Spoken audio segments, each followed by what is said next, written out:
Sejam bem-vindos, começa agora mais um Jogo Económico. A partir de agora pode seguir-nos no site ou nas redes sociais do Jornal Económico, mas também na Bola TV.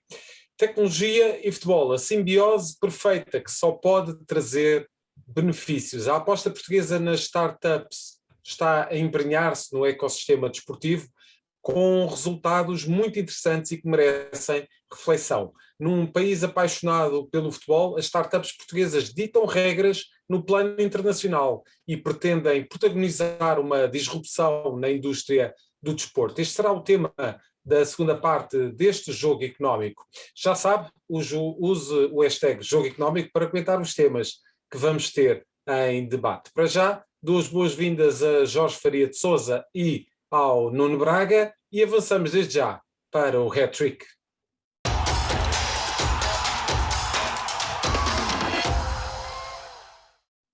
Lançamos para debate 3 números que marcaram a semana.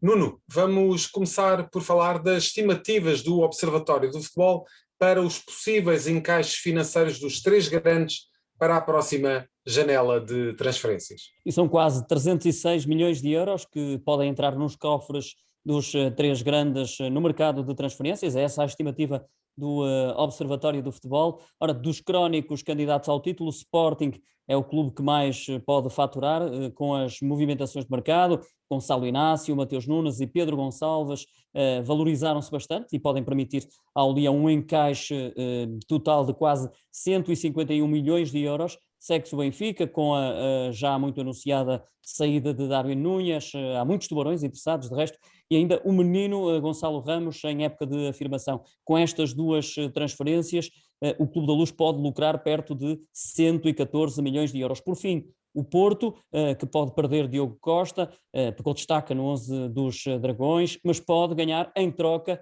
uma verba próxima dos 41 milhões de euros. Não sei o que é que tu achas relativamente a estes números, Jorge. Eu acho sinceramente que há ali alguma capacidade do Observatório de Futebol de considerar que neste mercado de transferências os clubes vão ser um bocadinho mais generosos, vão largar um bocadinho os cordões à bolsa, como se costuma dizer. Estamos a falar aqui de basicamente 306 milhões de euros, que são precisamente os valores que estão distribuídos pelos 3 clubes portugueses e que poderão resultar em encaixes financeiros dos jogadores que atuam precisamente na Liga Portuguesa. Achas que este mercado de verão vai ser assim tão animado e tão generoso para os clubes em Portugal? Bem, em primeiro lugar, cumprimentar-te a ti, José, e cumprimentar também o Nuno. Dizer, obviamente, é um gosto voltar a estar aqui convosco. Eu olho para estes números e acho que até acabam por ser números escassos. Isto porque, olhando para o facto do Futebol Clube do Porto e do Sporting já terem garantida a fase de grupos da Liga dos Campeões e, portanto, daí decorre logo um encaixe financeiro, mas olhamos para estes jogadores que destacam e, em primeiro lugar, permite-me dizer que olhamos para esta lista de jogadores e, com exceção do Darwin Núñez, estamos a falar e de Pedro Gonçalves, estamos a falar de jogadores das formações dos 3 grandes. E isto diz muito daquilo que é a importância da formação no contexto do futebol português, mesmo para os 3 grandes.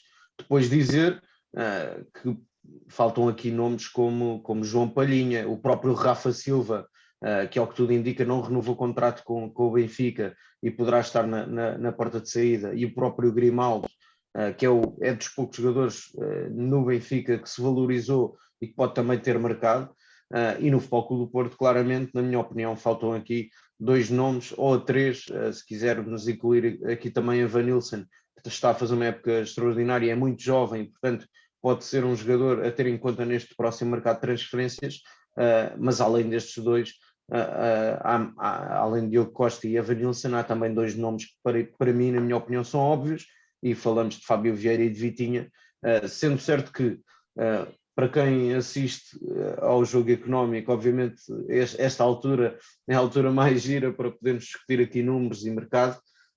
A verdade é que será um mercado em ano mundial, mas com o Mundial a ser realizado só em novembro e dezembro, e portanto vai ser um mercado especial até também nesse aspecto. Alguma curiosidade para perceber se, como tu dizias, se os clubes vão ser ou não mais generosos no que diz respeito aos investimentos que irão ou não fazer. Uma última nota, dizer que se por um lado eu acredito claramente que Darwin Núñez e Rafa e Gonçalo Ramos possam sair do Benfica, isto porque, olhando para a contratação do novo treinador, é verdade que vai ter que disputar uma pré-eliminatória da Liga dos Campeões, já vai ter que discutir play-off, e portanto ainda não sabe, ainda não garantiu a fase de grupos, e isso é absolutamente determinante, mas por outro lado olhamos para o plantel do Benfica e, na minha opinião, o plantel mais desequilibrado. Olhamos para a posição de defesa e direito, tem 4 defesas de direitos, depois não tem uma alternativa a Grimaldo. No próprio meio campo já se fala de alguns nomes que o próprio novo treinador pode trazer do futebol neerlandês, e portanto parece-me que será o plantel que irá mudar mais em comparação com o Futebol Clube do Porto e Sporting. No Futebol Clube do Porto, que tem neste momento via aberta para o título, só precisa de fazer um ponto nestas 2 últimas jornadas, é verdade. Sérgio Conceição tem feito, na minha opinião, verdadeiros milagres, de acordo com aquilo que têm sido as circunstâncias financeiras e que muitas vezes discutimos aqui, e também por via disso, apesar de ter garantido fase de grupos da Liga dos Campeões e o recorrente encaixe financeiro, a verdade é que o Futebol Clube do Porto não está completamente livre ainda do fair play financeiro, tem vindo a ter algumas dificuldades até de tesouraria, segundo o que tem vindo a ser tornado público das contas dos esportistas, e portanto pode haver mais do que eu acredito que haja mais do que uma transferência, passando obviamente por 4 jogadores que são jovens, que têm um potencial de crescimento grande, e portanto a Europa do futebol pode despertar para esse interesse, e falo obviamente de Diogo Costa, Vitinha, Fábio Vieira e Evanilson, como eu dizia há pouco. No Sporting Clube Portugal, olhando para a constituição do plantel, parece-me que o Sporting precisa de ir ao mercado. É certo, já garantiu a Liga dos Campeões, mas ao mesmo tempo, e olhamos para estes 3 nomes, e não me parece que sejam óbvios que sejam estes 3 a sair. Pedro Gonçalves, Gonçalo Inácio e Mateus Nunes, até porque Ruben Amorim já deu, de certa forma, um aviso a dizer que pretende reforçar o plantel com mais soluções e mais qualidade, sem perder muitas das peças que tem atualmente. Acredito que o Sporting pode efetivamente fazer um encaixe financeiro. É verdade que Mateus Nunes, na minha opinião, é jogador claramente talhado para a Premier League e que encaixaria como uma luva naquilo que é o seu perfil de médio, mas acho que falta aqui um nome, e esse provavelmente, até porque é mais um jogador da formação do Sporting Clube Portugal, mas é um dos mais experientes, obviamente fará falta, mas eu acredito que será o jogador que pode estar, que pode sair neste mercado, e falo de João Palhinha. Esse sim parece-me o caso mais paradigmático, sendo que o Sporting vai perder um craque e o melhor jogador da Liga Portuguesa, Paulo Sarabia. Muito bem. Nuno, passamos então para o plano ambicioso da Federação Portuguesa de Futebol para a década. 1,9 mil milhões de euros será até 2030 o resultado do impacto social do futebol, segundo a estimativa do plano estratégico da Federação Portuguesa de Futebol, corresponde a uma evolução de 13%, qualquer coisa como 217 milhões de euros. Lembro que em 2021, e de acordo com o estudo da UEFA Growth ROI, que estuda o retorno social do investimento, o impacto estimado era de 1,67 mil milhões de euros. Trata-se de uma análise de custo-benefício que quantifica a mudança social criada por um programa, política, investimento ou entidade.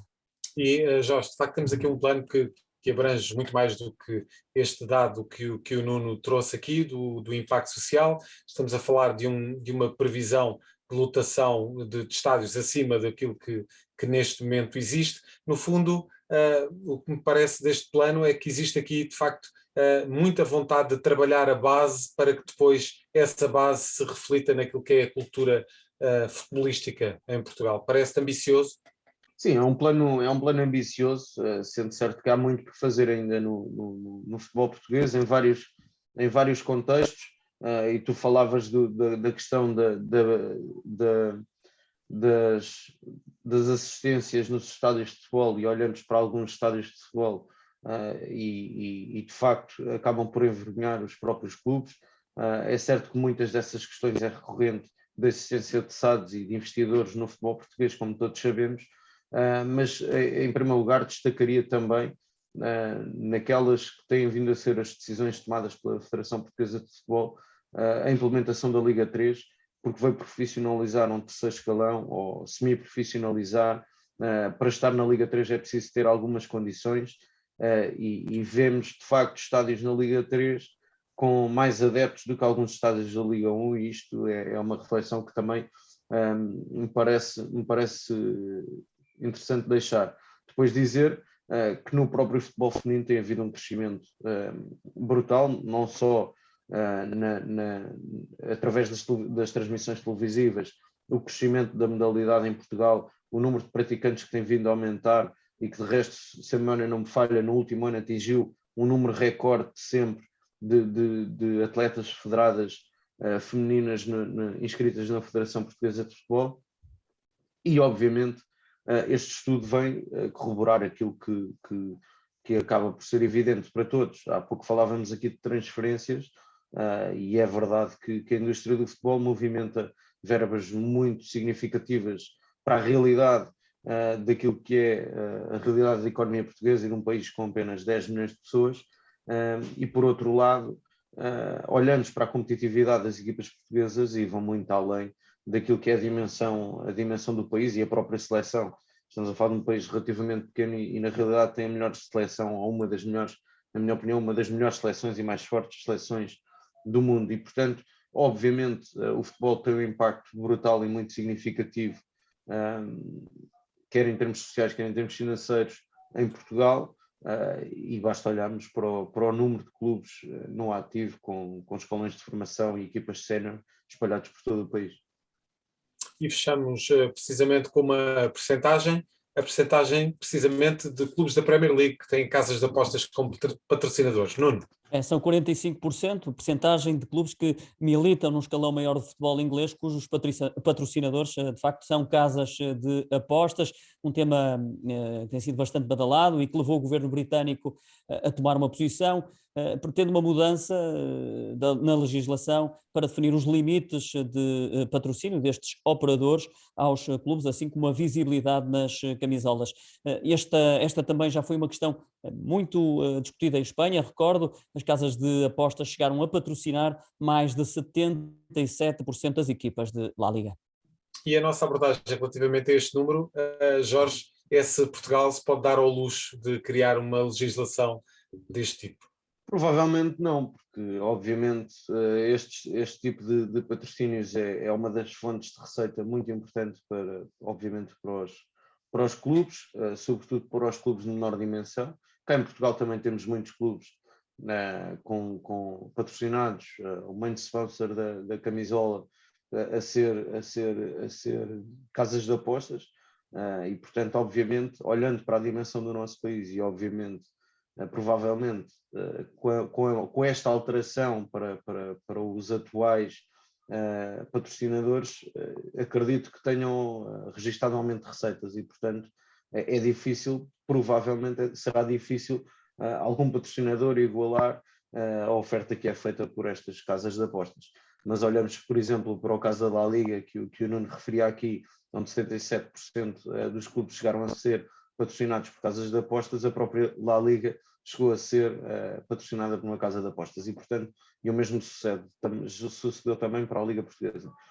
E nesse sentido parece-me importante aí sim regulamentar, porque obviamente é um tema que não é pacífico, é um tema que pode levantar aqui algumas dúvidas e algumas questões. Até porque o match fixing é uma autêntica praga e deve ser combatida, assim haja essa capacidade.